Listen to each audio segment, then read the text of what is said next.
So, good evening, everyone. Thank you for joining in person and those who are online. So, again, I would like to start with a short mindful breathing exercise, followed by generating good intention for being here before I can start the talk on the main subject. Okay.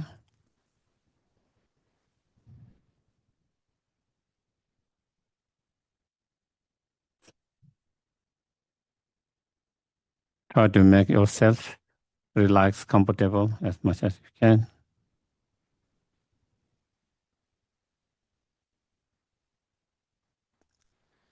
If possible, keep your straight back. It's always helpful to be more alert, more awake.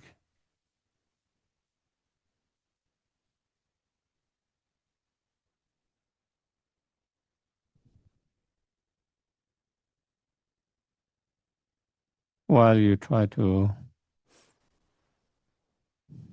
breathe in and out normally,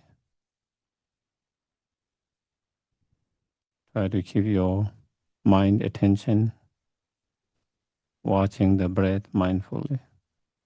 Simply just observing the breath.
If you find your mind get distracted, wandering off, recognize, be aware of that, and try to bring your attention back to the breath and try to keep with the breath.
Once your mind is settled down and quiet, then we can try to reflect, contemplate.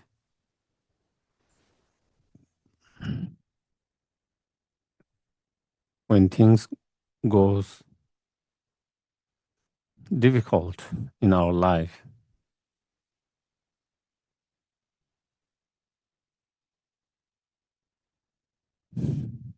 not easy. When others intentionally or unintentionally make our life difficult, challenging,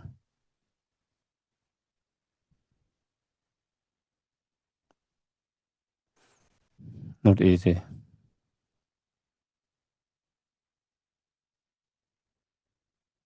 There are two ways of responding to it.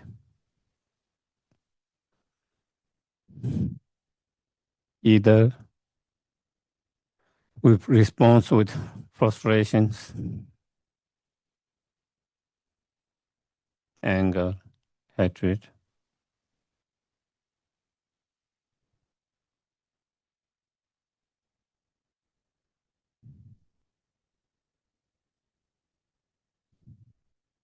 in which case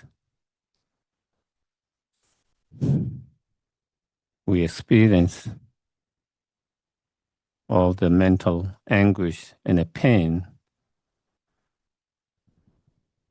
that arises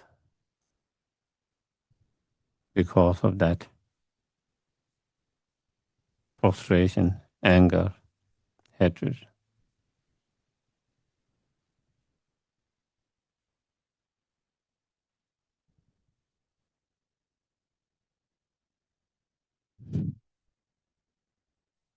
Those emotions can disturb our inner peace,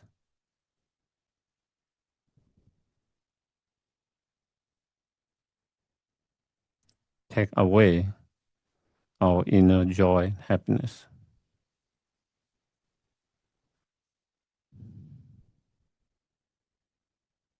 agitate our mind, disturb our mind,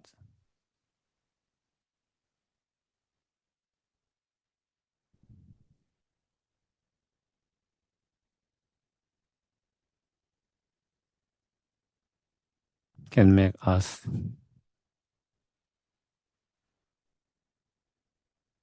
unable to sleep well, can kill our enjoyment in our life,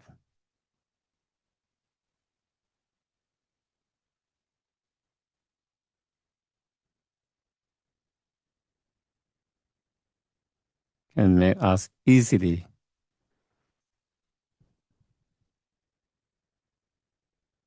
become upset by anything, small things,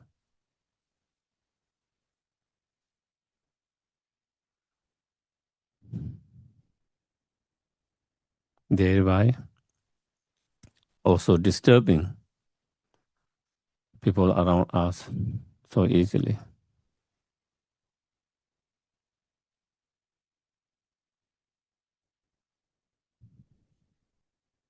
Because our mind is not good state, because we are so upset, angry, disturbed.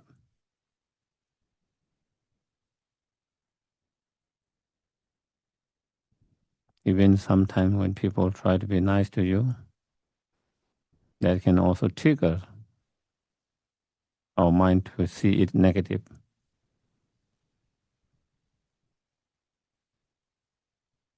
thereby responding negatively,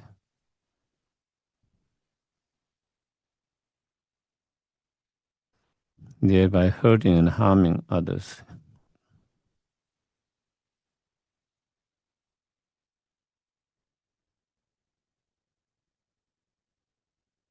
That is one way of responding, which we respond normally.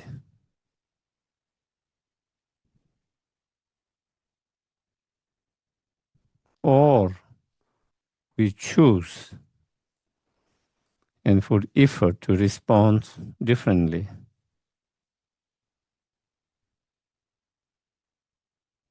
And that is to respond with more understanding, kindness, and compassion.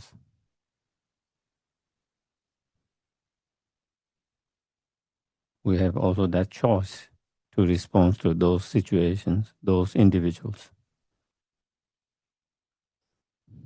which makes difficult and not easy.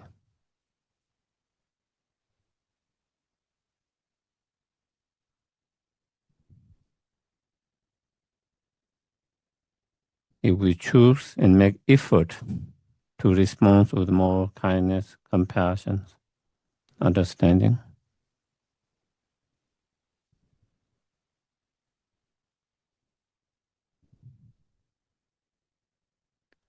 it will not disturb our mind by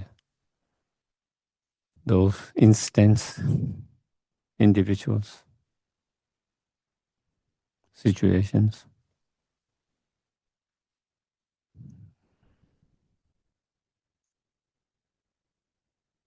We will be able to keep our mind more calm, peaceful, sanity,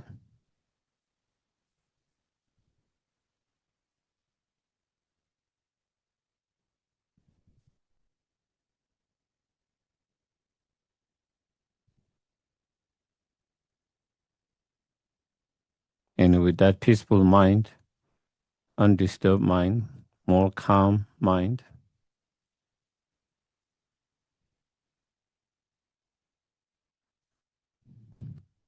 it will give us better sleep,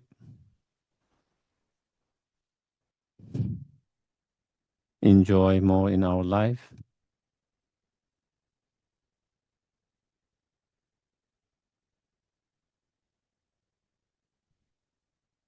will allow us to think and make decisions better,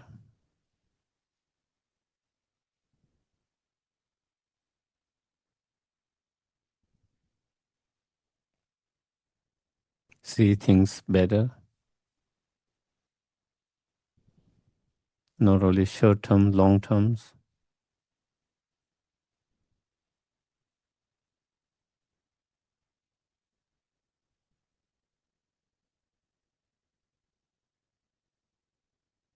And it will help us to grow as a persons, as a human beings,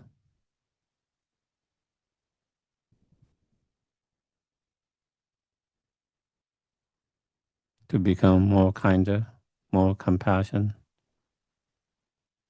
more understanding.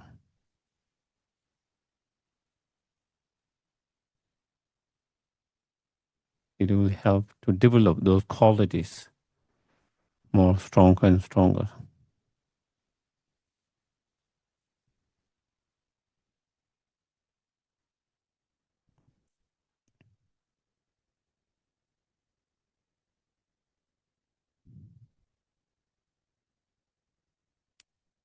With that, you know, when our mind is peaceful, calm, more kind, compassion,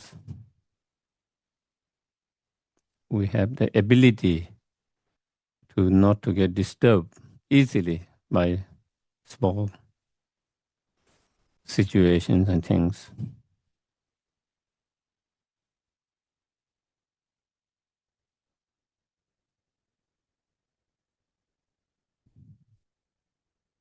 Thereby, even someone make mistake intentionally or unintentionally, we are more likely to forgive, be more patient, more understanding, less angry, less upset.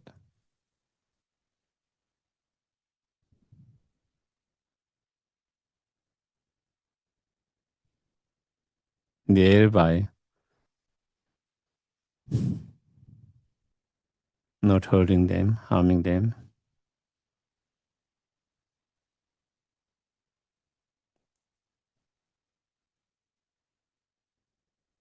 In such way, you know, we don't hurt, harm others,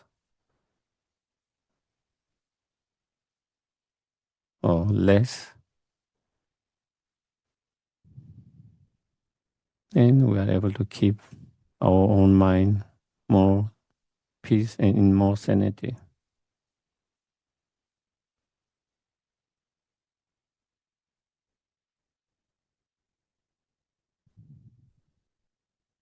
Thereby creating more peaceful, more better environment around us.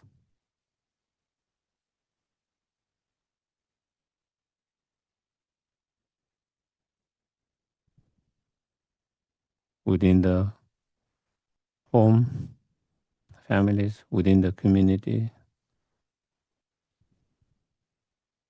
within the country, the world that we live in.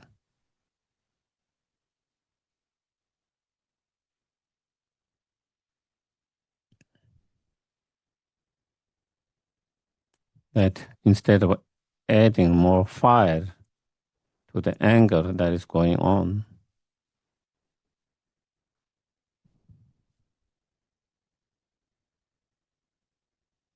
with that kind of compassionate response, we try to put cool water to the fire of the anger.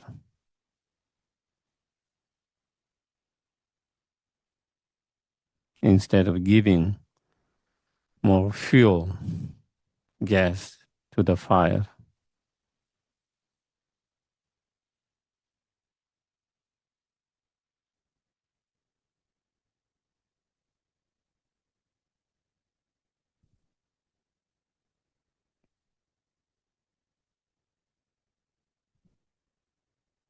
So with that understanding, we make strong effort to make the right choice to respond with understanding,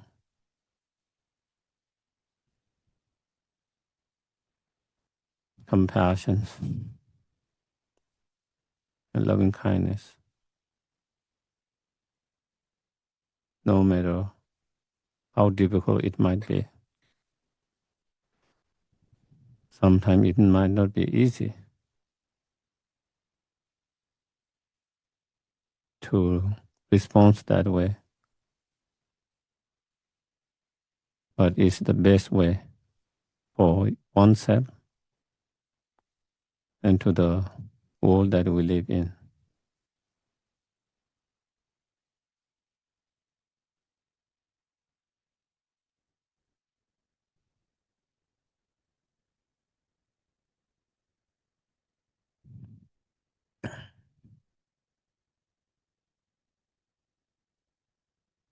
Therefore, I will try as much as possible in whatever way I can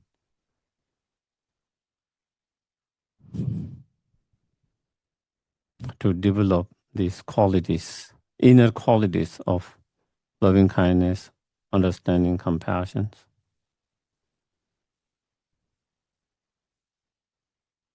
and try to implement and apply as much as possible all the time, especially when it is more difficult, especially when others are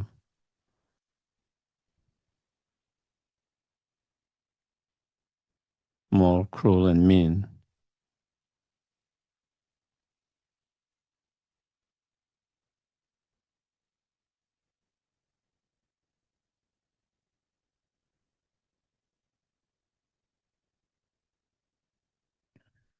And in order to cultivate and improve that kind of inner quality of loving kindness, compassion,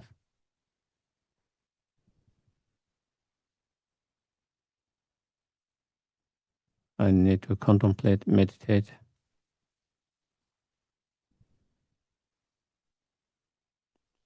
correctly, continuously.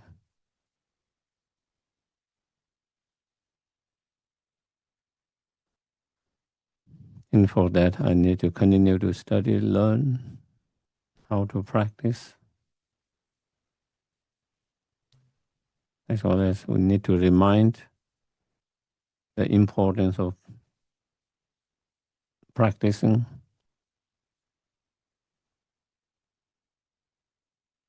in such way. Therefore, I'm going to listen. And not only listen, but trying to integrate as much as possible from whatever we learn, from whatever we find helpful, beneficial.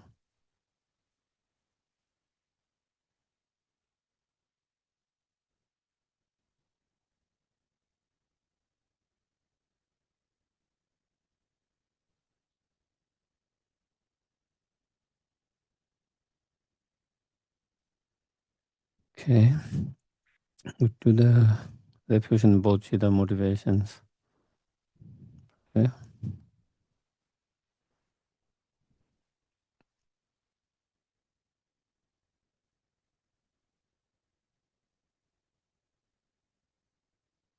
Taking refuge in bodhicitta in English. I go for refuge until I'm enlightened to the Buddha, the Dharma, and the Supreme Assembly. By the merits I create through listening to the Dharma, may I become a Buddha in order to benefit all sentient beings. I go for refuge until I'm enlightened to the Buddha, the Dharma, and the Supreme Assembly. By the merits I create through listening to the Dharma, may I become a Buddha in order to benefit all sentient beings. I go for refuge until I'm enlightened to the Buddha, the Dharma, and the Supreme Assembly. By the merits I create through listening to the Dharma, may I become a Buddha in order to benefit all sentient beings. Can we offer short mandala? I don't think we do need. Yeah. Since it's up. Okay, so in English. Short mandala. No, we don't need to do that. Yeah, it's okay. So today and tomorrow's topic, as it has been,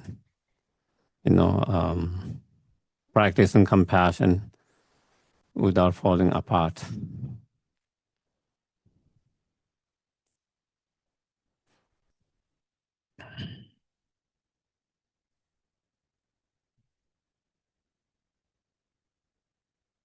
Mm.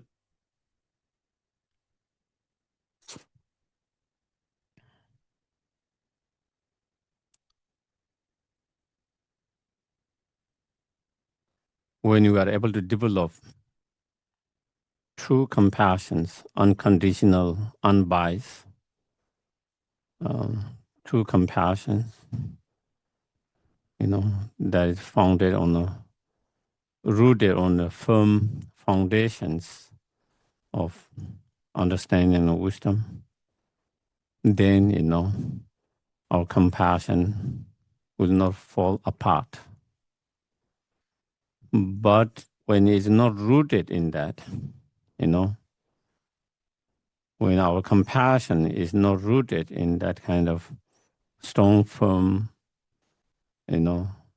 understanding, wisdom, and when it is just a emotional compassion, then there is possibility of falling apart,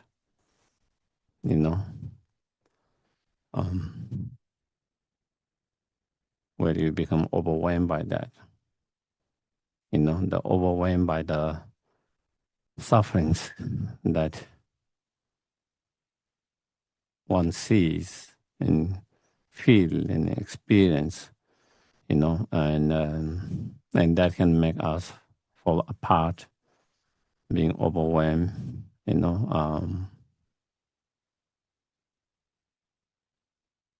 and that kind of being overwhelmed can lead to many of the different states of mind, frustration, bitterness, anger, all this comes out of that overwhelmed by those suffering and pain and not knowing how to deal with that, not being able to manage, not knowing how to deal, not being able to manage that. You can feel the pain, you can see the sufferings, all of that, but you don't know what to do, not being able to deal with pain. And that can lead to many others, as I mentioned, those many other different negative feelings, emotions. That can be very harmful for oneself and harmful to the society that we live in, when there is so much that kind of negative energy is going on,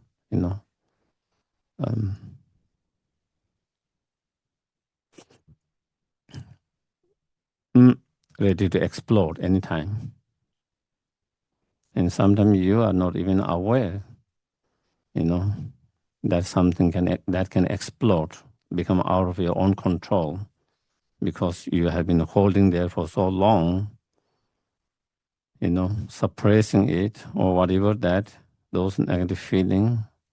And then suddenly one day, in certain moment, sometimes it can explode that we lose our mind and can engage something very harmful and very damaging to oneself, to the society, and so again, that kind of happens because of overwhelmed by those pain and suffering, and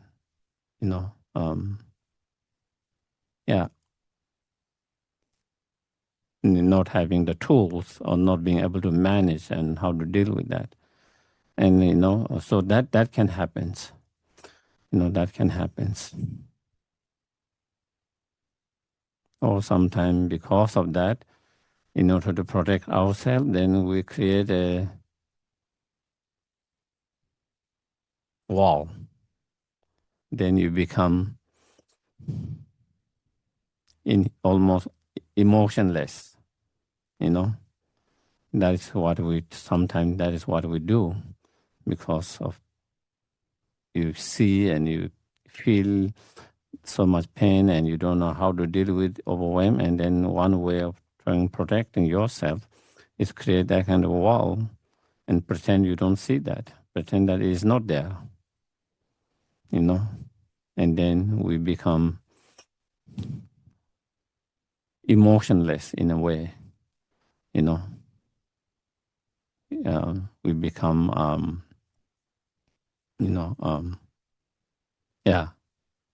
without feelings, almost no feeling, to some degree,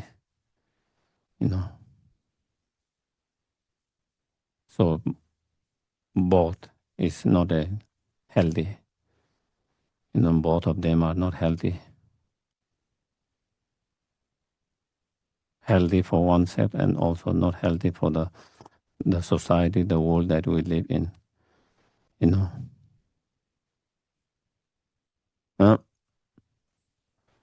So that happens not because of the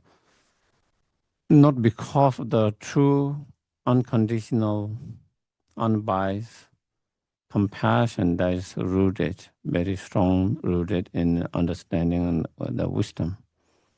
But that can happen when you have this, His Holiness Lama call emotional compassions, And emotional compassion is not necessarily rooted in really understanding and wisdom. It's just a feeling, emotion arises when you experience something. And that kind of feeling we also can see, all human beings. Also we see that animal as well,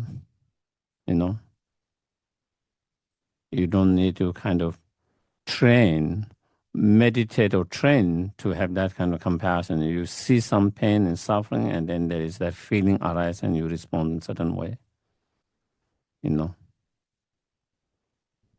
That you see also that kind of expression, that kind of emotional compassion, even within the animal realms.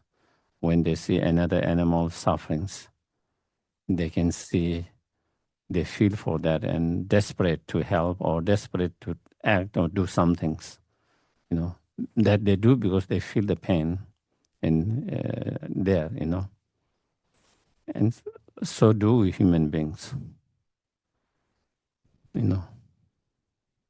But that kind of compassion is not rooted in wisdom and understanding and is not stable,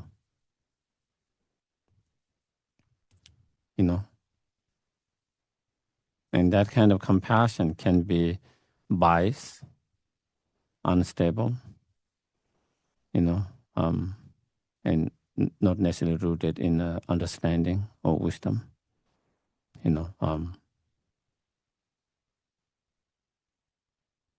Some of those compassion can be very rooted in, attachments, for example,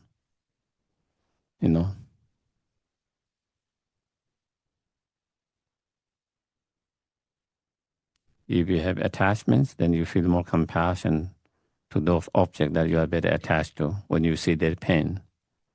If you are not attached to that beings, maybe you don't feel that much of compassion when you see in same situations. If you dislike that person very much, when that person in that pain, not only you don't feel compassion, but you might even kind of enjoy it. You might even see, oh, that person deserved that pain, suffering, that miserable. Interesting, isn't it? Because in terms of pain and suffering, experiencing same pain and sufferings. But for one, we feel compassion. For one, we don't feel compassion. Instead, one, we cannot bear the pain and suffering. The others, we want them to have that sufferings because you dislike that person so much. What does that shows? That kind of compassion is very much biased compassion. If it's unbiased, then if someone's suffering, you don't want to see that sufferings, regardless of what your relationship with them. Regardless whether you have good relationship or not good relation, bad relationship, regardless whether you like them, you don't like them, whether they like you, they don't like you, you should be able to feel same compassion because someone is suffering. Someone's going through sufferings.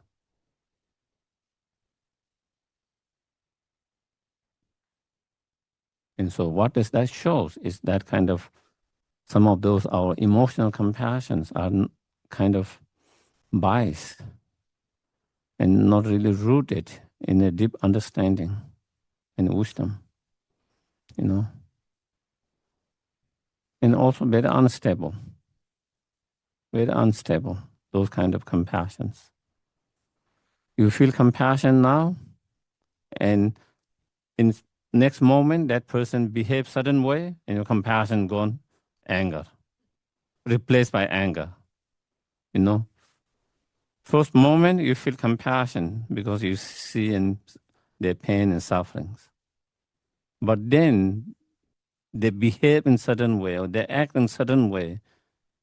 And then instead of compassion, now they become object of your anger. The compassion no more there. Is replaced by anger or even hatred sometimes. So again, what does that show? Such kind of compassion is unstable. And so that kind of untrained or not rooted in wisdom and that emotional compassion, can fall apart in all those different ways. All different ways that we just But true compassion, genuine true compassion that we develop through training, that is rooted in a deep understanding and wisdom, will be compassion that will not fall apart.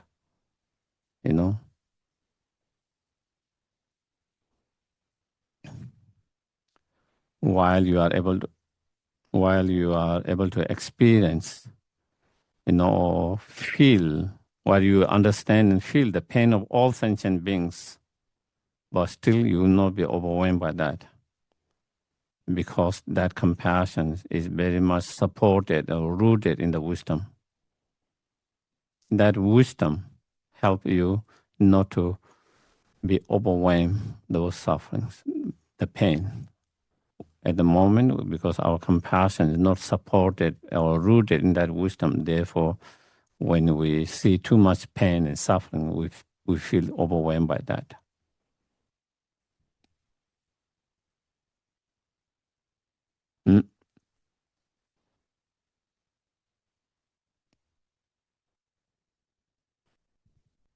Also, once we are able to develop such genuine compassion based on such understanding and wisdom, then such compassion will be more stable, unlike the unstable. Then once you are able to develop that compassion, regardless how other person responds, not responds, your compassion will always be there as long as there is pain and sufferings. Whether they are nice to you, whether they are not nice to you, before they are nice and now they turn you against, they are not nice, but still you can feel compassion for them, because your compassion is rooted not based on how they treat you, it's based on whether they are suffering or not. And based on that understanding, you develop that compassion based on that understanding. At the moment, our compassion is very rooted in attachment. So therefore, if someone is nice to us, then on the basis of that, we develop compassion. And when that changes, then our compassion is no more there.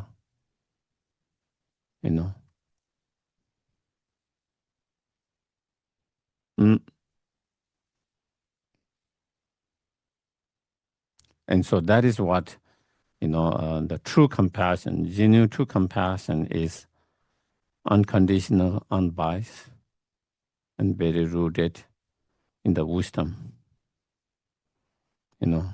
Very rooted in the wisdom. And thereby, it is much more harder to develop that compassion. It takes more effort, more practice, meditations, take more time. But once you are able to develop it, then it doesn't fall apart.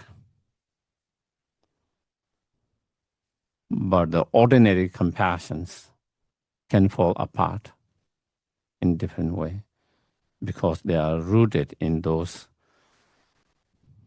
they are not rooted. That one is not necessarily rooted in wisdom, but is rooted in misconceptions, And so in order to develop true,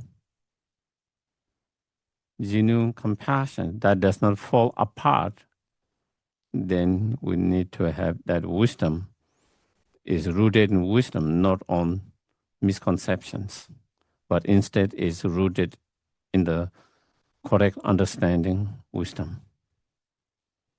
And so in relation to that, then we are going to talk about the 4 misconceptions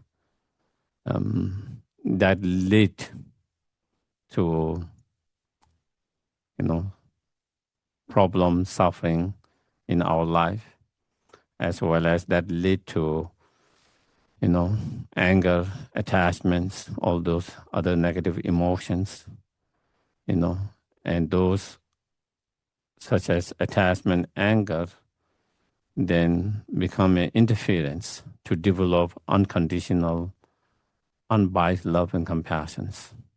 When you have attachment to some and anger to some, then you cannot have a same compassion to equally to all. Our compassion become biased.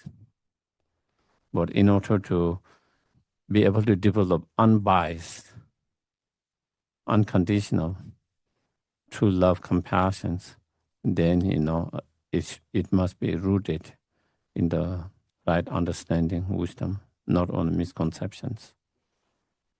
So, in relation to that, the Buddha explained about the 4 misconceptions,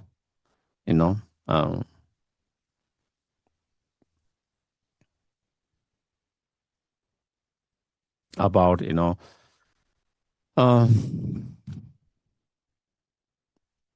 trying to find, purity in impure, or in other words, trying to find perfection in something which is imperfect. Trying to find perfection in something with a flaw, which is misconceptions, which is not possible. You are trying to find something perfection in something which is not perfect. Trying to find something, perfection, something which is flaw, sometimes, which, something which is impure. Trying to find purity, pure in that. So that is one of the misconceptions that we talk about, especially when it comes to the samsaric life, and especially, the body itself, the life, the body itself of this cyclic existence, And so because even though it's imperfect, impure, but we try to find perfection and pure in that. And by seeing in that way, through the misconception, then we get very attached to that. We have strong grasping, clinging to that attachments, And due to those kind of clinging, grasping, attachment, then it lead to many others,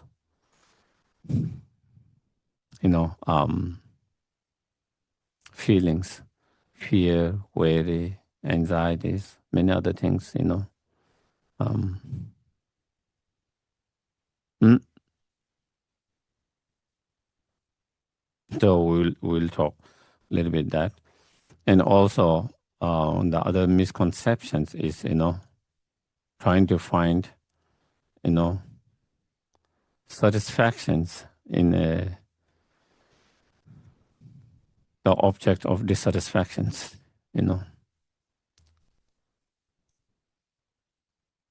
The objects is object of dissatisfaction, but you are trying to find satisfaction in that which always, again,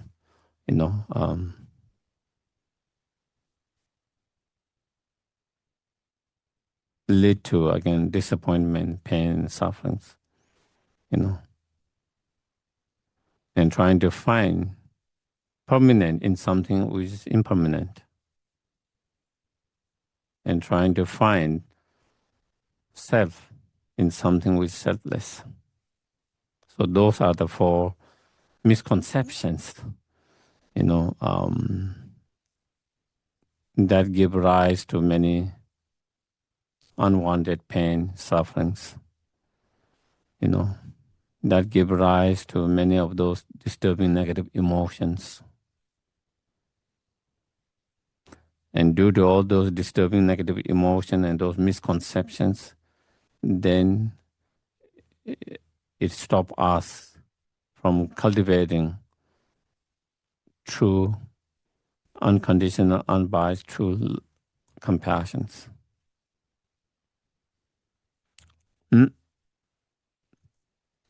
So,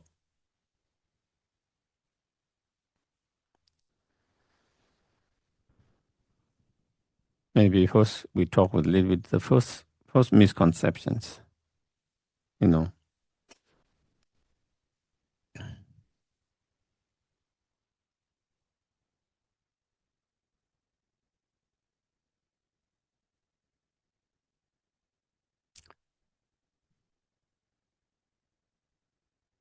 Even though this life and the body of this cyclic existence, which is the result of contaminated karma and the delusions, therefore is kind of impure, therefore is imperfect. It has its own flaws, shortcomings, but due to not understanding that, we see something else. Due to not understanding that reality, that fact, then we see something more qualities into than that, as more pure than it is, more perfect than it is, and therefore we get attached to it, clinging and grasping to it. And due to that kind of clinging and grasping, then we have a lot of fears. Fear of being separated from this life, fear of separating from this body. Why do we have that fear? Why do we have that fear of being separated from this life, this body? Because we are very strongly clinging and grasping and attached to this body. We don't want to leave that body. We want to hold on that. That's why we have those fear of death, being separated from the life, from that. If we don't have that strong attachment, clinging, grasping, you will have less fear of being separated from that. You will be less afraid, less fearful of being separated from this life, from this body. Same way, we have a lot of fear about so many things, in our life. Fear of,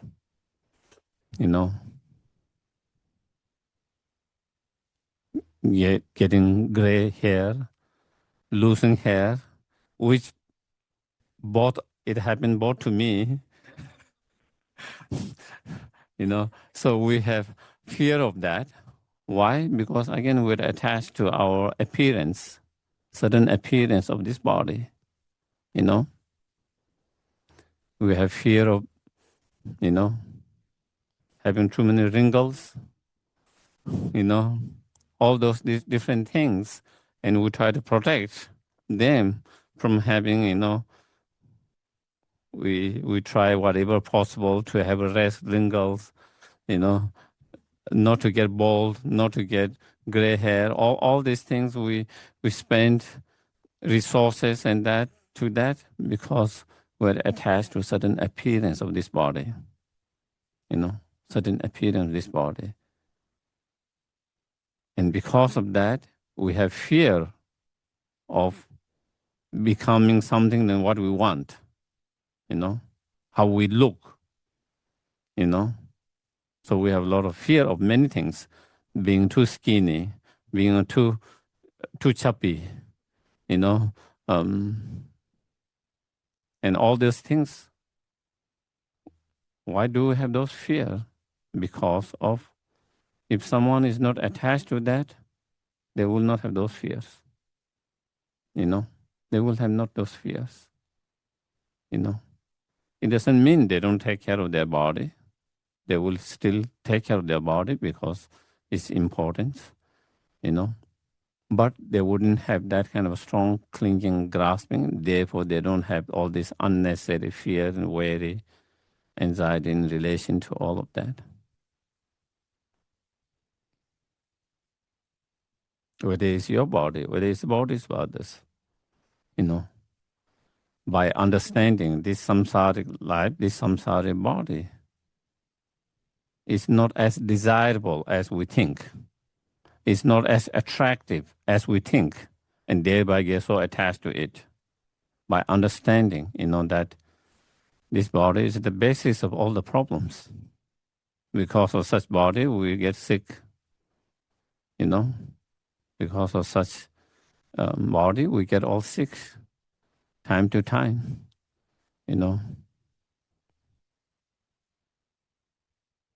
Because of this body, we have a lot of afflictive emotions arising, Because this body, we create a lot of negative karma in relation to that, through the combination of the body and the mind. So in a way, it is like, a nice nicely, garbage bin, very nicely painted.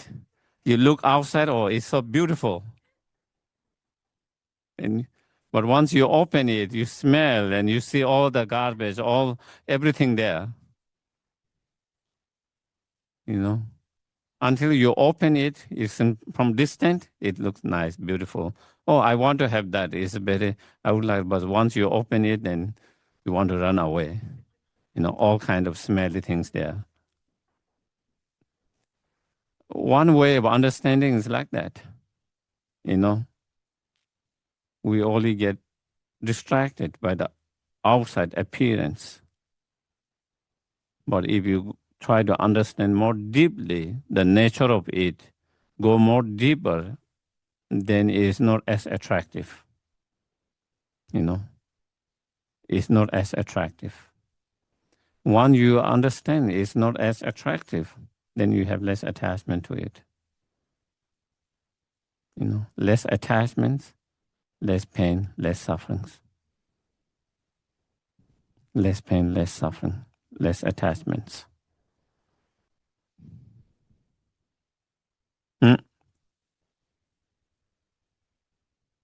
And same, in others, same way. If you have less attachment to others in that way because of the appearance, then again, you have more, better opportunity to feel unconditional love. Then you are attracted to the appearance, yourself or someone else. If you are attracted to someone's appearance, and even you feel compassion for that when they are suffering, but that compassion is rooted in the attachment based on that appearance. And so that means it will be very unstable. When the appearance changes, your love is gone, your compassion is gone, because your love and compassion not based on that real understanding the person, is based on the appearance, the attractions, external attraction and appearance. And when that external appearance changes, there's no more love, compassion anymore. And that kind of compassion is that we talk about at the very beginning, not the real compassion, not the true, genuine compassion. That kind of compassion is the one that will fall apart. That kind of compassion is that, that kind of love and compassion is the one who will fall apart easily.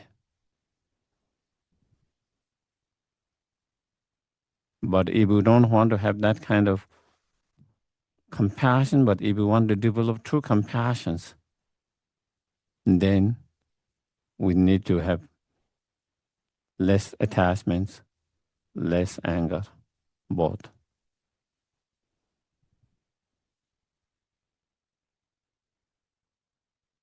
And so that kind of understanding, understanding that this samsaric, or life and body and appearance, is not as attractive or desirable as it appeared to us. That will help us, that understanding will help us to have less attachment to oneself, one's own body, less attachment to others' bodies. And thereby less sufferings that comes because of the attachments. There will be less sufferings that we experience because of attachments. Also, when you have less attachments, not only it helps you to less suffering, it also helps others. When you have attachment, you become too possessive, controlling. That is what you become. The more you are attached to them, the more controlling, more possessive you become. And nobody wants to be controlled. No matter how much others love you, you don't want to be controlled. you know. And you can see even with your own children too, you know. As much as a parent, you really want, you care, love them, but they don't like being controlled all the time, you know. Not only when they're grown up, but even as a young, you know. That shows why they try to rebel, you know, why they try to, because they feel like they have in control, you know. Even maybe it is sometimes with the best intention, but what it shows is they don't want to be controlled and told them what to do, what not to do all the time, unless they ask.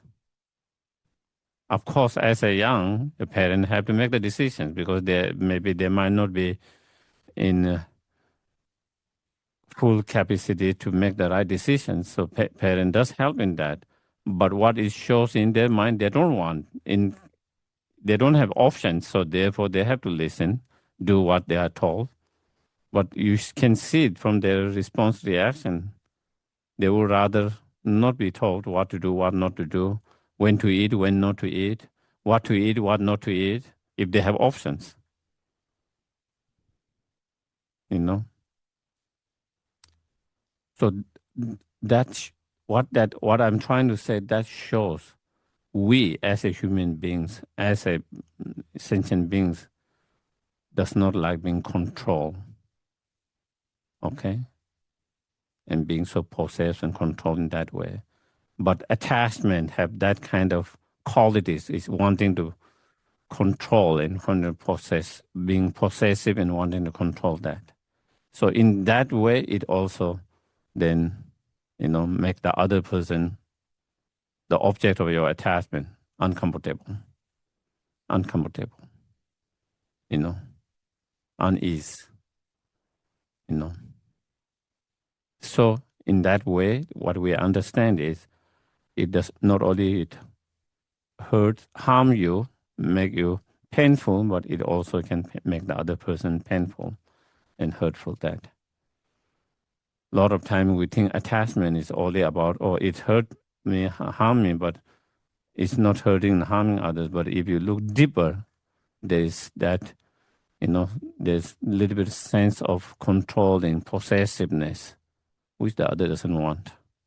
And because of that, then you can easily be jealous with small things, you know. And when you become jealous, it hurts others because sometimes you become jealous unnecessarily, you know. And then the other person, you don't trust them. You don't trust them because you are jealous. And that create again, you know, that kind of crack in the relationship, any kind of relationship. And that comes because so that is how it not only harm you, it harms others, the relationship, the others. But less attachment, the more peaceful you have freedom, and you kind of less jealousies, less distrust, all of that, less possessive, less, and when they feel that freedom, you have better relationship. You have trust in each other more because each of them can feel the freedom in themselves instead of being watching and being controlled all the time. So that was and so that was the first kind of the first misconceptions, you know, and how to overcome that misconceptions is by seeing it's not as desirable, attractive as it appears. Just like the when you don't go deeper, then it lives outside on superficial level, on surface, it looks attractive, desirable. And that is what makes us attached to that appearance of desirable attractiveness, whether it's our own body or others, your own life or life of others. But if you go more deeper, then as I give the example of like, garbage can with beautifully, painted, you know. Mm. So that is the first misconceptions and the meditations to overcome that misconceptions and to let go of that kind of strong clinging, strong grasping, strong attachment to your own body, your own life, as well as body and life of others.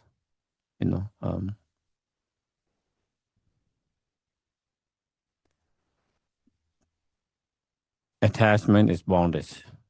It keeps you in prisons. Non-attachment is freedom, and that free you and free others as well. Whereas attachments keep you in prison, as well as somehow you try to keep others in prison as well, in that, due to that kind of controlling mind, possessive mind, all of that. In non-attachment, you yourself become freedom and have freedom, and you also allow the others to have more freedoms.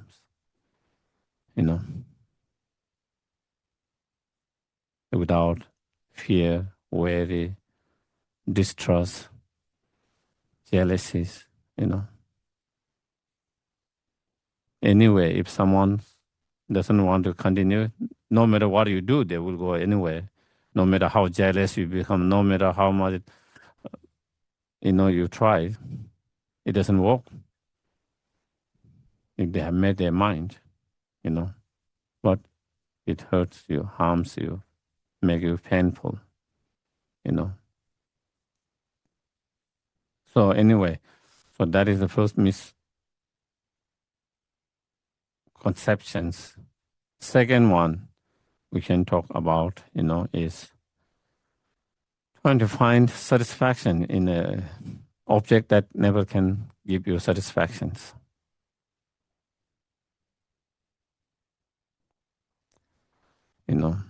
Of course, pain, suffering can never give you satisfactions. It's something that we all try to avoid. Pain and suffering, that kind of feeling, the pain and suffering, miserable, something that we always try to avoid. Sometimes we try to free from. But even this, what we call contaminated pleasant feelings, the pleasures, sensory pleasure and so forth, we try to find satisfactions in those sensory pleasures and any object that gives you those sensory pleasure. But it has always been disappointing. It has always been disappointing. But still we continue to run after that with the hope that we will find a satisfaction in that. It's like we have tried all our life so far, we have never found satisfaction, but still hoping that maybe next experience is different. Hoping maybe this time not, but maybe next time. And that is how it seems like.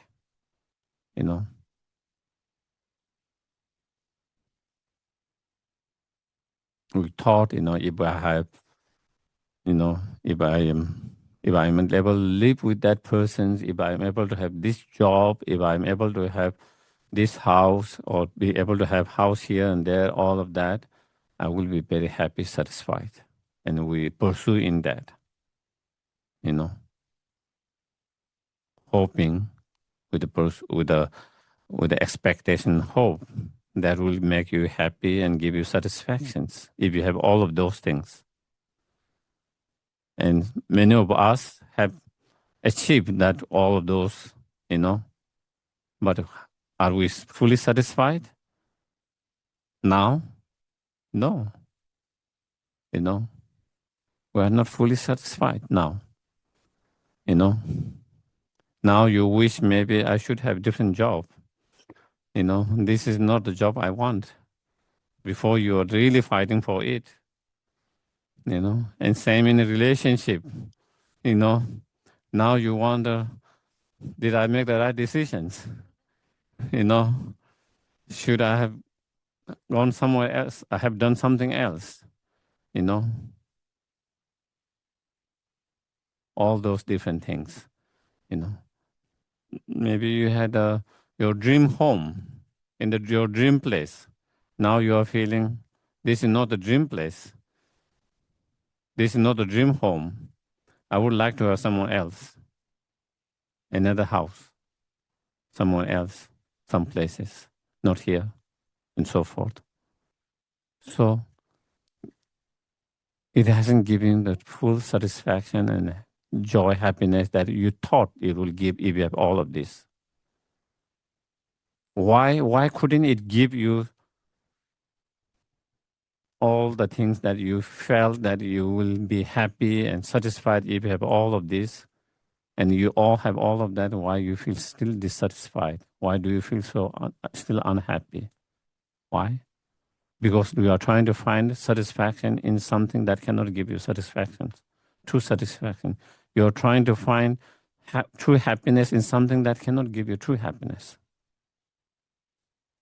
That the belief that they can give you a true happiness, that they can give you a true satisfaction was the misconceptions.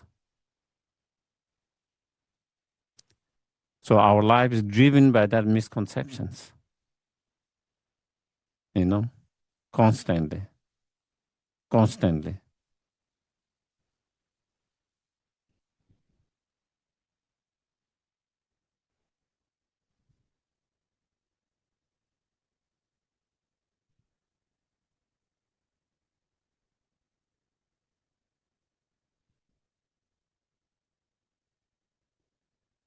And then what we believe that will give me happiness, satisfaction, keep on changing. I tried this one, I believe this was the cases, and then, this is not the one. Maybe the other cup, the tea, the water in the other cup might be the one who will give me satisfaction and happiness. And we keep on trying different things, but basically they're all same. In a way, they all cannot give you true satisfaction and true happiness. You are relying on something that cannot really give you. You are looking for true satisfaction, true happiness to gain or to achieve from something that can never really give by itself. That is why. But we always hope the next cup is the better one. It might not be the same with this one. And we have been doing that all our life and still continue to do that. It's quite strange. Seems like we are never learning. Keep on doing that. And every time we hope the experience is different. Last experience didn't give you true happiness, satisfaction, but maybe this one might give me true happiness, true satisfactions. And how many times we have been disappointed with not being able to do that. And how many times we need to go through that.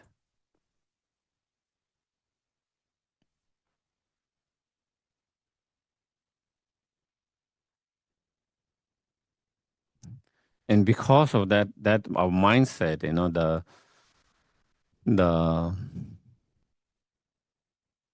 the marketing people are very good at that, reading our mind. And so then that is where you see, if you have this one, it will give you true satisfaction, true happiness.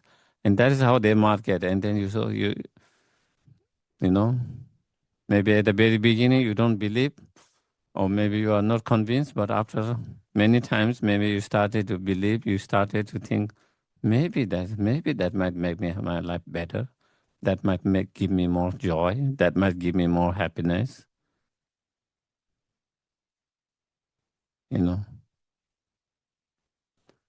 is interesting. Yeah, some of those marketing advertise,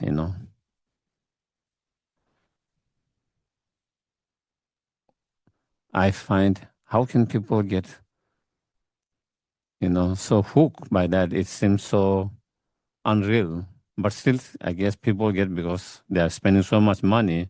That means I'm sure that a lot of people believe in that, what they are trying to sell with that kind of message, whatever message they are giving.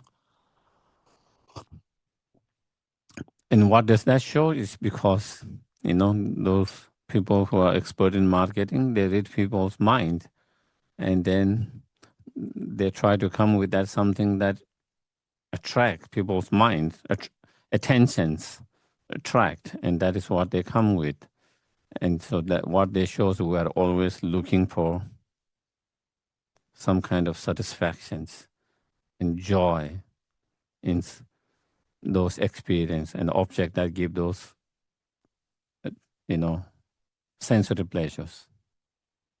And whatever sensory pleasure we might have, they cannot give you true satisfaction and happiness because they don't last. They don't last, you know.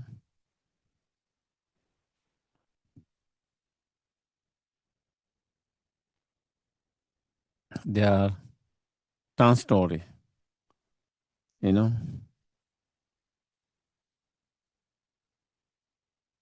That experience, whatever joy, whatever pleasure you have, sensory from a very nice meal, how long it lasts.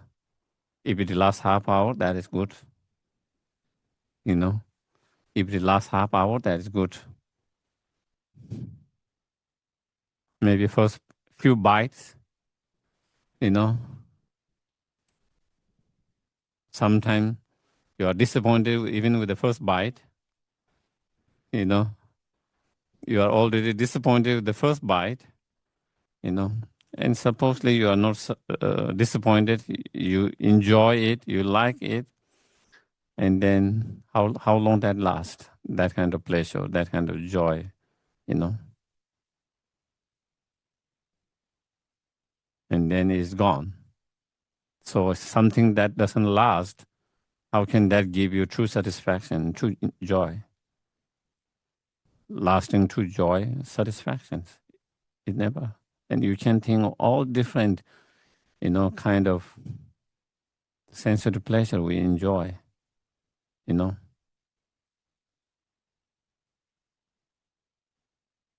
You can think anything that in 24 hours, different joy, happiness, or sensory pleasure that you enjoy, how much each of them last?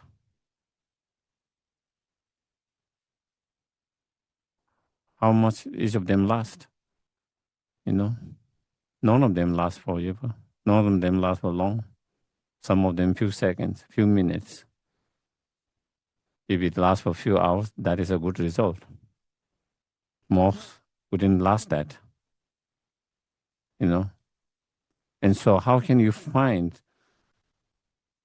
lasting true happiness and satisfaction in something that does not last, which depend on that object that does not last? It is a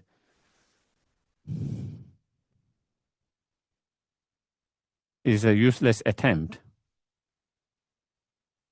an attempt that cannot be accomplished,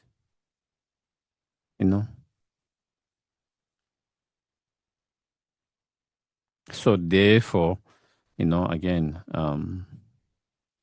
and because that is where, because we believe that will give me satisfaction and happiness, and with that belief, we work so hard, we go through so much hardship, so many challenges, difficulty to get what we want, believing that will make my life better, convenience, bring me joy, happiness, satisfactions. And then once you have that, and to find that didn't really lead you to joy, happiness, satisfactions, to find out that quickly lead into disappointment, disappointment, feeling of being deceived, misled, you know.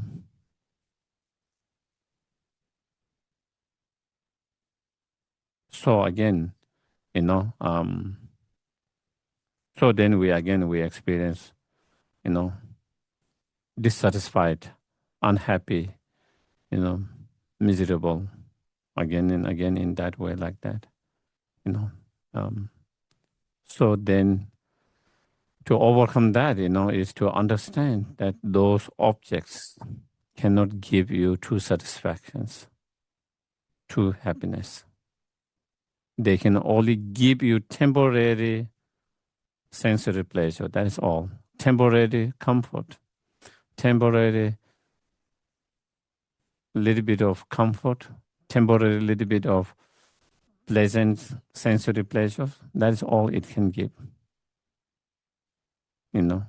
If we understand that, then again, you wouldn't be trying to find true satisfaction, true happiness in them and trying to pursue them in order to achieve that.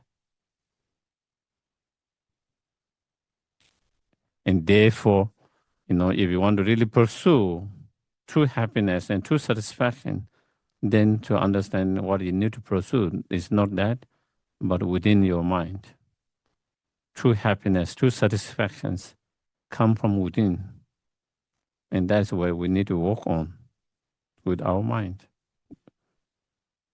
Not rely on those external objects that are unreliable down story, which cannot really give you true happiness and joy.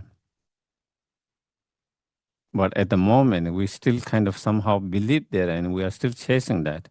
And we don't pay so much attention to cultivate true happiness and satisfaction within. We pay very little attention to that. We spend little time with that.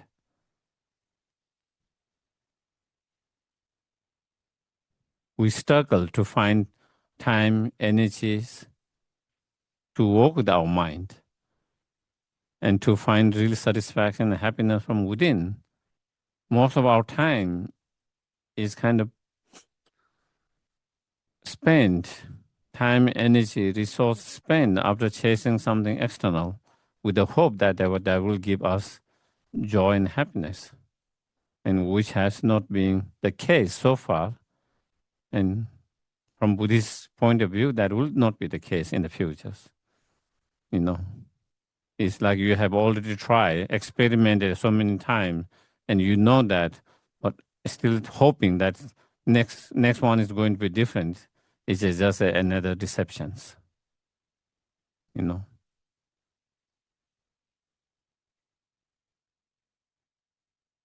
Of course, we also try to have, as comfort as possible to some, and to create a cause condition that we can have little comfort and less discomfort in whatever way, but not with the belief that they will give you true happiness and satisfactions. Instead, true understanding, true happiness, satisfaction come from within, and then trying to find the time, energy, resource to work with that, so that we can achieve that. So I think that is all for today. And I can take some questions. If anyone questions, what happened behind? Okay.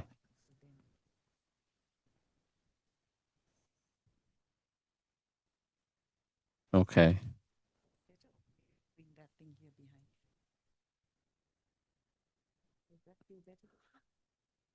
I think it just give you temporary. It does give me a temporary comfort. but it doesn't give me full satisfaction. I was hoping that I could get full satisfaction, but yeah.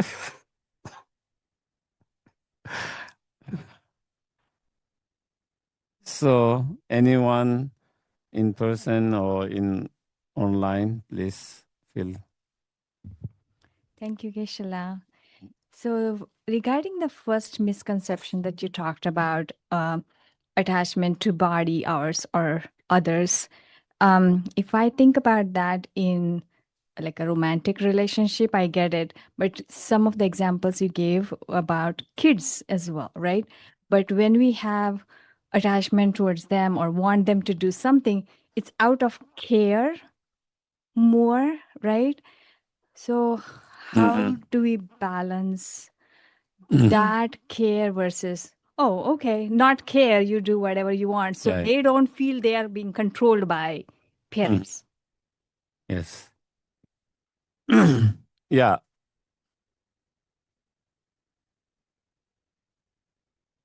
To care, whether it's your parent, whether it's your children, whether it's your colleague, friends, or anyone, your pet, or any other thing, anyone's. Without attachments, with a true love, compassion, care is much more healthy than care and love with attachments. With the attachments, when you care someone, or when you love someone and care someone, with attachments, then there's always some kind of expectation. There's always some kind of conditions attached there. Whereas true love, true compassion, without attachment, you have care, loving, compassion, even more strongly, but without any, without any condition, without any expectations. You are there because they need you, and you can be there for them. That is all. But when there is attachments, when there are expectations, then you want them in certain way, and when they don't agree or they don't follow them, then we can get angry, upset.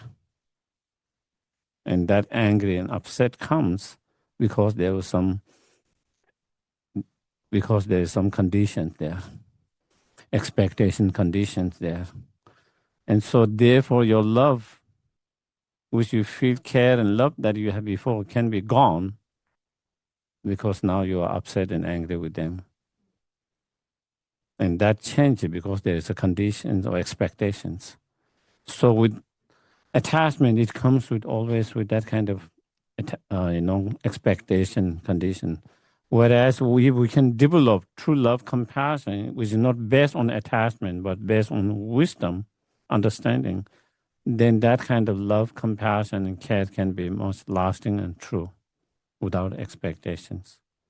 And therefore, if they listen, that's wonderful. If they don't listen, still you care about them, still you love them, still you have compassion, regardless of whether they listen to you or not listen to you, whether they do something against what you think they shouldn't do, or whether they do as you want them to do. Your love, compassion doesn't decrease, become less, all of that. And so, as I said at the very beginning, it requires a lot of practice to develop such compassion. Yeah. So not being attachment doesn't mean not caring, not loving, not taking care of, not having empathy. Actually, when you are able to develop true love and compassion, that is based on wisdom but not attachment, that kind of love, compassion is much more stronger, much more pure, unconditional. And that is what the Buddha encouraged us to develop. The Buddha encouraged us to develop compassion beyond the attachments.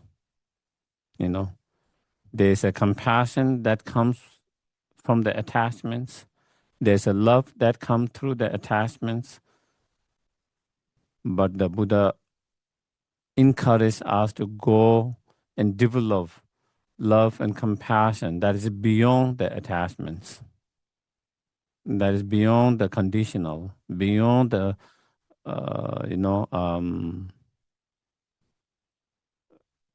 beyond the conditional and, without expectations. So that is, and that is what it, in the teachings, when we talk about loving kindness, compassion as the basis to develop awakening mind, those kind of love and compassion are talking about that kind of compassion, unconditional, unbiased, unconditional love, compassions. And of course, that is not going to come easily, naturally from the very beginning. It requires much more practice over the time. Yeah. Yes. Any others?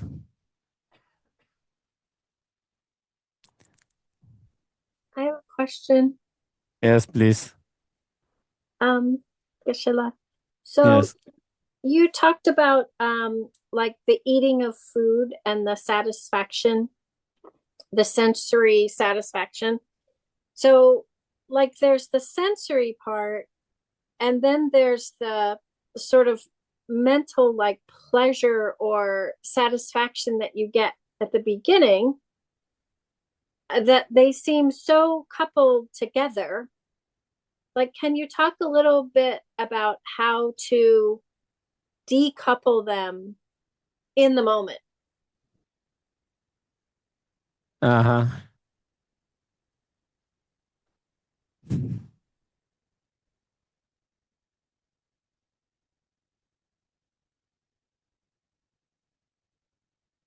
It is not so easy for us when we have not trained, because our mental consciousness kind of follow immediately after your sense consciousness.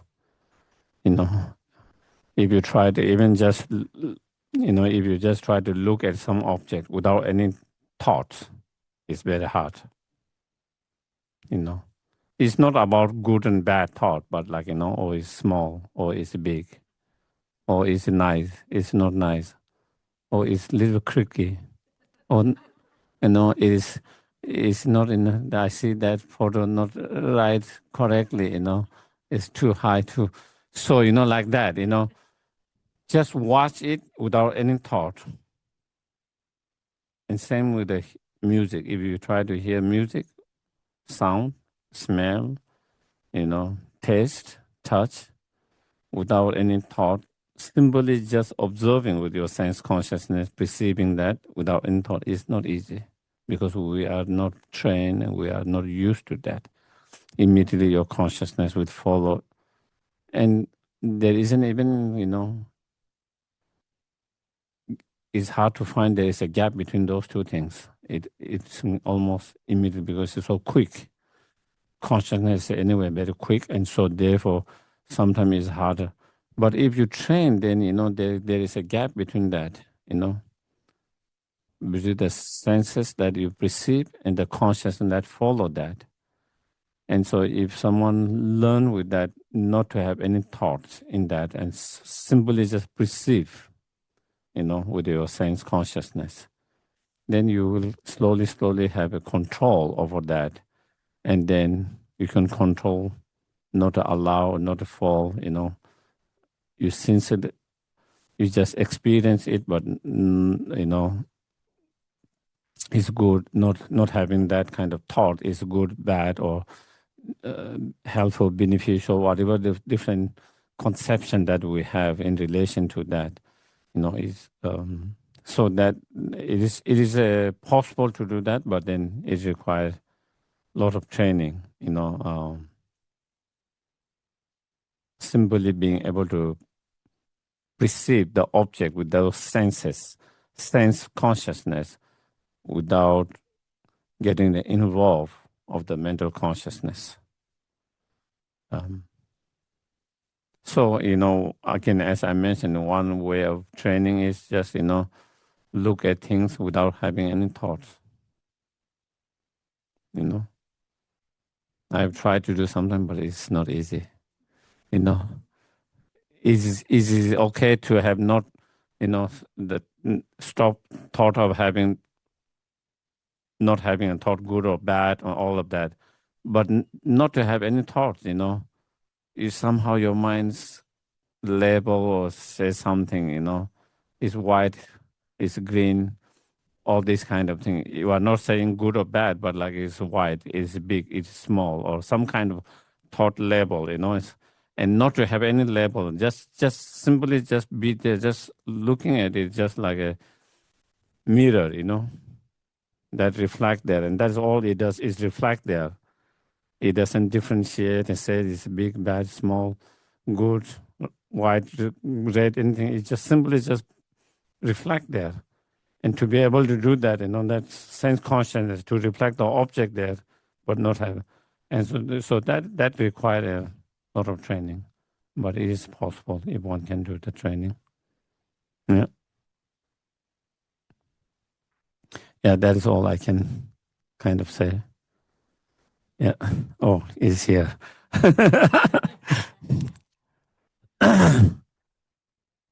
So any questions? Other questions? Yes, please.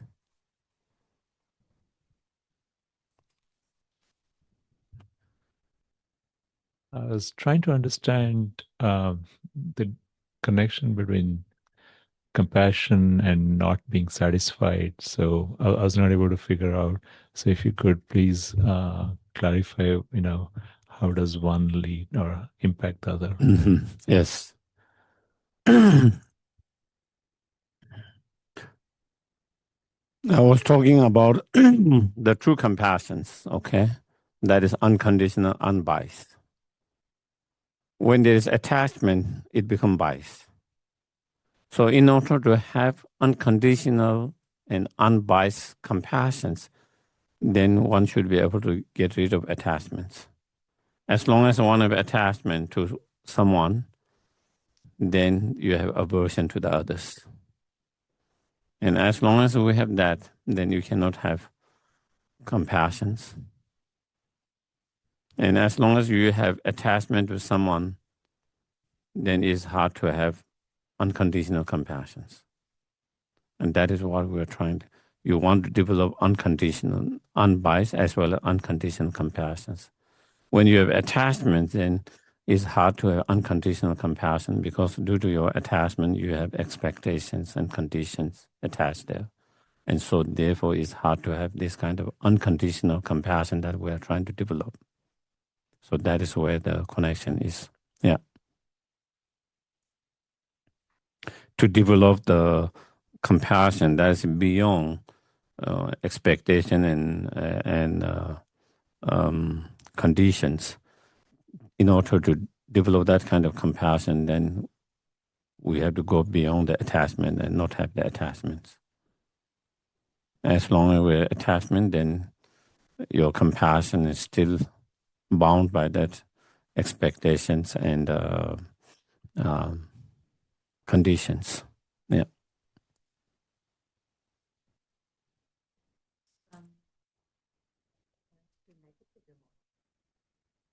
I think some people who are on the attachment to negative emotions. Yeah, is normally it's harder to understand that someone can be attached to suffering and attached to negative emotion, but it seems sometimes it's possible for someone's, due to their certain conditions, I guess, But it's the same. As long as you have attachment, it doesn't matter whether you are attached to happiness or you're attached to suffering, whether you are attached to negative emotion or whether you are attached to positive emotion. attachments has the same functionings of being tied up to, bondage. And so,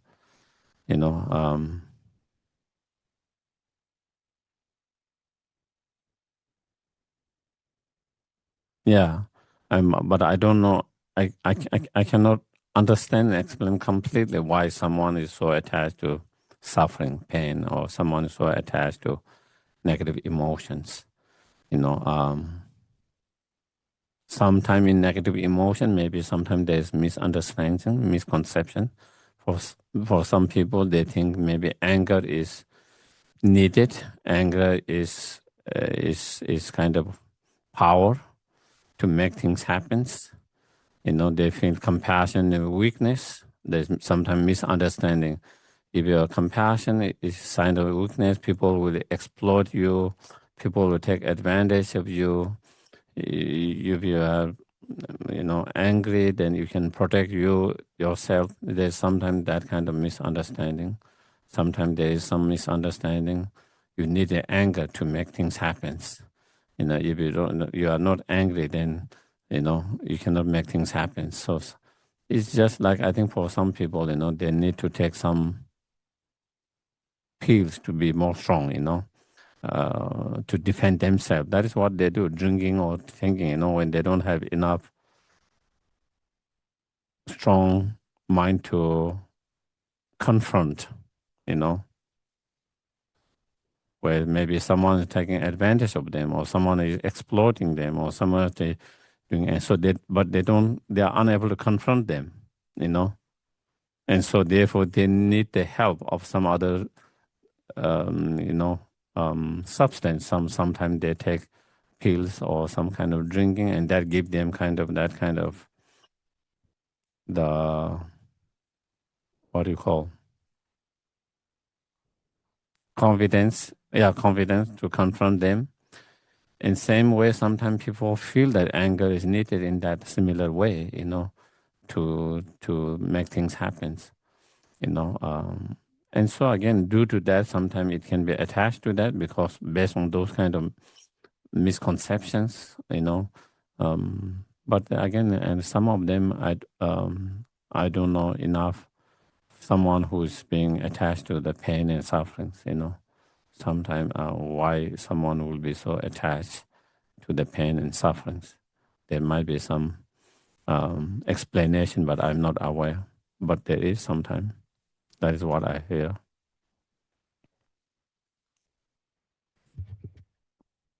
Yeah.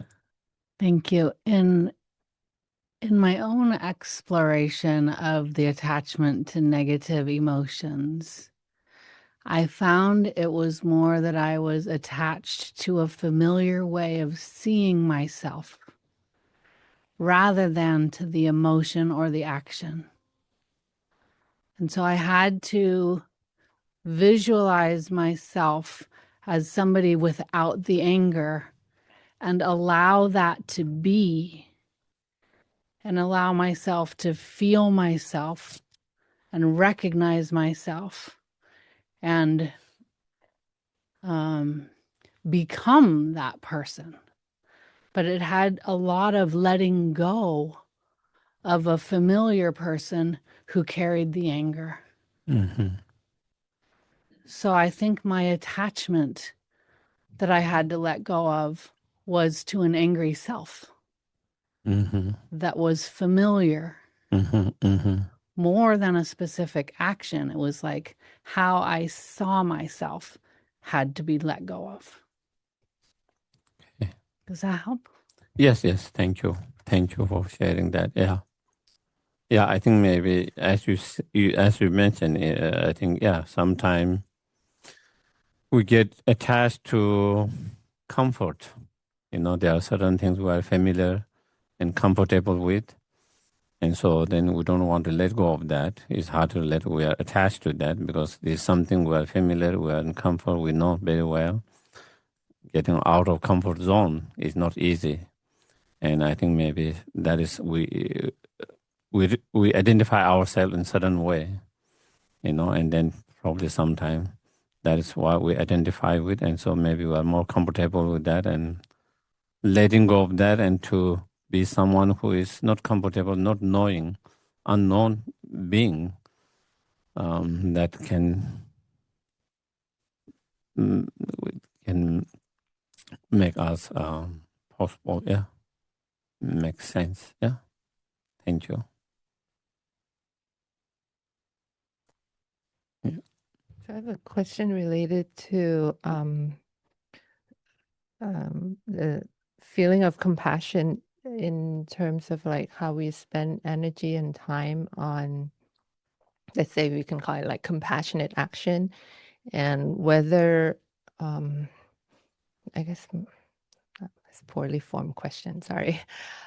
It's more like trying to figure out if what we're trying to do is going to create any benefits at all, or because sometimes it could feel like, oh, maybe like the problem is too big, it's hopeless, or maybe this is not the best way to for me to spend the energy on and then like move on.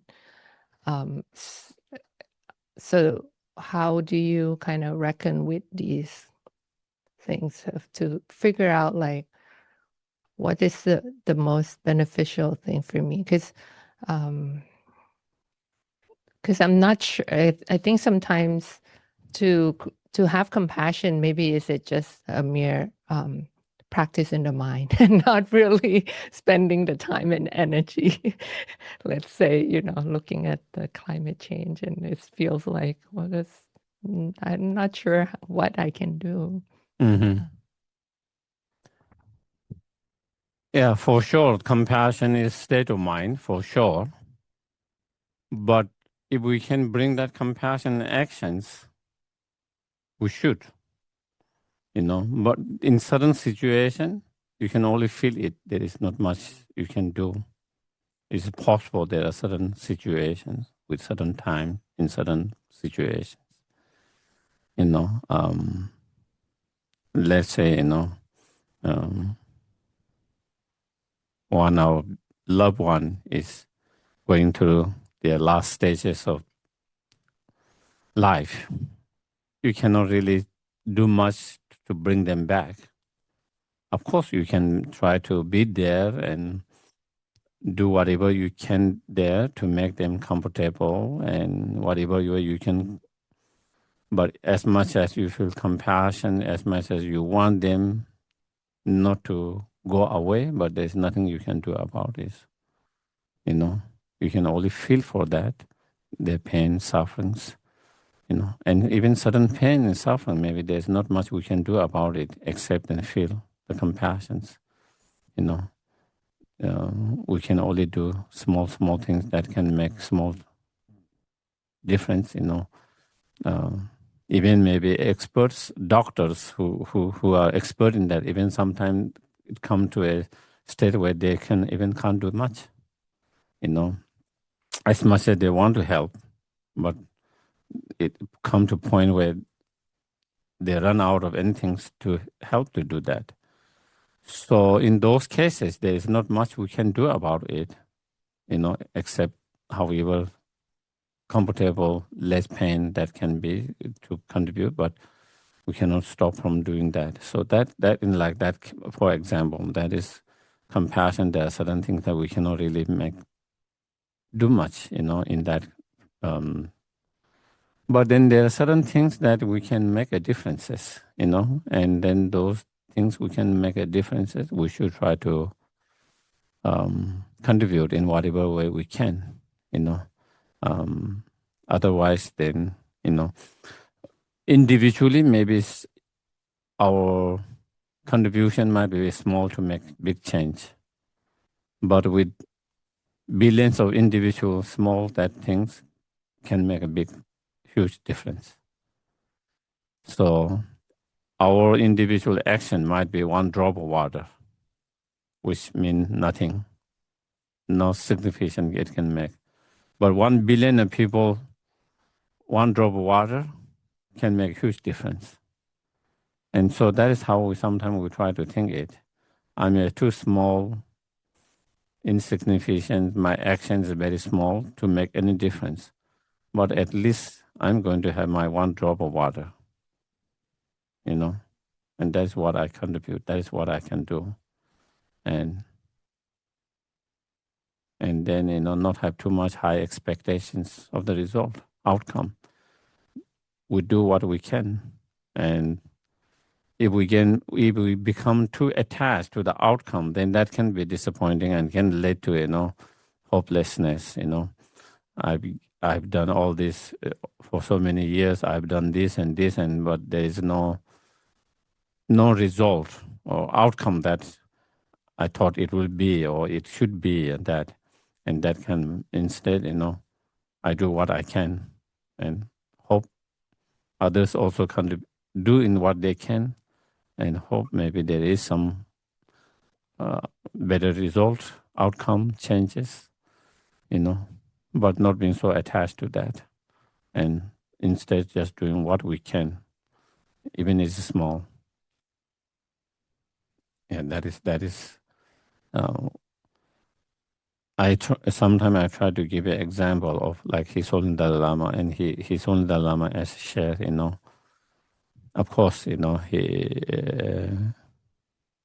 has been promoting about environment, climate change. He has spoken that many in his later part of life, maybe 15, 20, 30 years, all different stages. He have written about it. He have encouraged the monasteries and Tibetan people to adapt where there's less destructions to the environment and adapt in terms of more environment-friendly things, and which most monasteries adapted to His Holiness advice and that, like that, And also he says, he do what he can individually, even if it's small, but one small individual action. And he used to say some of the things he do individually, like when he's traveling, when he's staying in hotel or wherever, he will not turn on the light, unnecessary. Whenever you go turn off light, how he use the waters, how he use the light energies, those things, sometimes, because they change, in hotels, they come and change every day. You don't need to change every day. And thereby, it is the small things like that. But if everyone started doing those small things, that can make huge difference. If 1 million people does that, 1 billion people start doing that, And so I think that is how we try to look at it, and that is how we try to do it, how we can contribute in different ways, in small different ways, whatever we can, and not be disappointed or discouraged or hopeless because the outcome that we would like to see is not manifesting quickly or in a big way or in our time. Maybe our actions probably will have effect on coming generations in a positive way, Maybe interest lies, like 30, 40 years when they started all this coil-driven industry that has effect. We are affecting the result of that, to some degree. Of course, we are also contributing towards that, but also we are experiencing a lot of result of that. It takes a lot of time whether to have bad result or good result. And so our small contribution actions, we might not feel the result immediately, but maybe, in 40 years, 50 years, there can be a better result. And so that's how I think we have to look in and not be hopeless and give up something that we can contribute and do small things, if not great, big things, even, yeah. So that is all I can. Okay. Then we can do the dedications, yeah.